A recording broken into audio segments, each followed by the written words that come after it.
Principles of Bioproduct Separation, Module 13, Drying, Segment 3, Conduction Drying. With me, Yusuf from School of Life Sciences and Technology, Institut Teknologi Bandung. Previously, we have discussed about basic concepts of drying equipment. In this segment, we will discuss about conduction drying. In conduction drying, the heat is applied by conduction through the walls of a dryer. Evaporated water is almost immediately swept away by a vacuum. The faster we heat, the faster we can dry, but more hot spots which degrade the product. There are two basic types.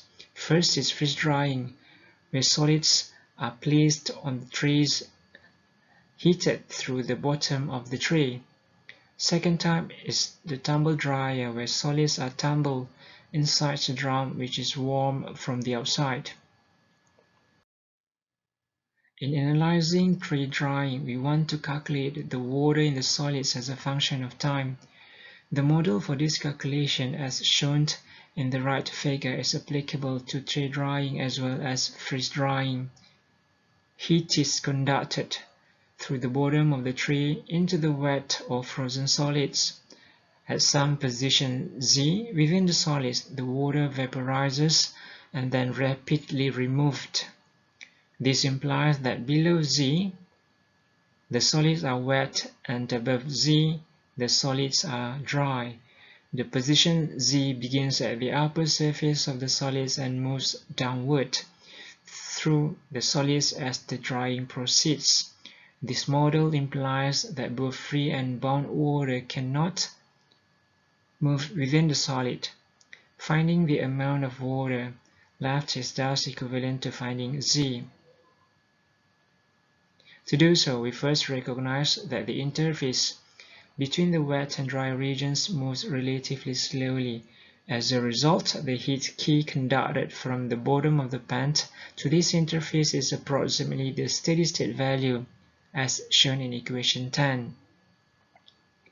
The heat flux is related to the movement of the liquid interface, which can be described by equation 11 and equation 12. Combining equation 10 and equation 12 and upon integration results to equation 13. The drying is completed when Z is 0 and the drying time can be calculated using equation 14. The fraction of water remaining versus time can be determined using equation 15. In tumble dryer, as shown in the right figure, there is no fixed bed of solid particles as in tray drying. Instead, the tumbling particles are heated by their erratic contact with the dryer wall and with each other. Free and bound water behave differently, and the heat transfer coefficient to the particle tends to decrease with time. Large-scale behavior of a tumble dryer can be predicted from small-scale experiments by assuming that the product of the drying time and the dryer area per volume is constant, as shown in equation 16. Such an assumption implies that both dryers have a similar shape. For the next segments, we will discuss about adiabatic drying. Until then, I am Yusuf from Institut Teknologi Bandung.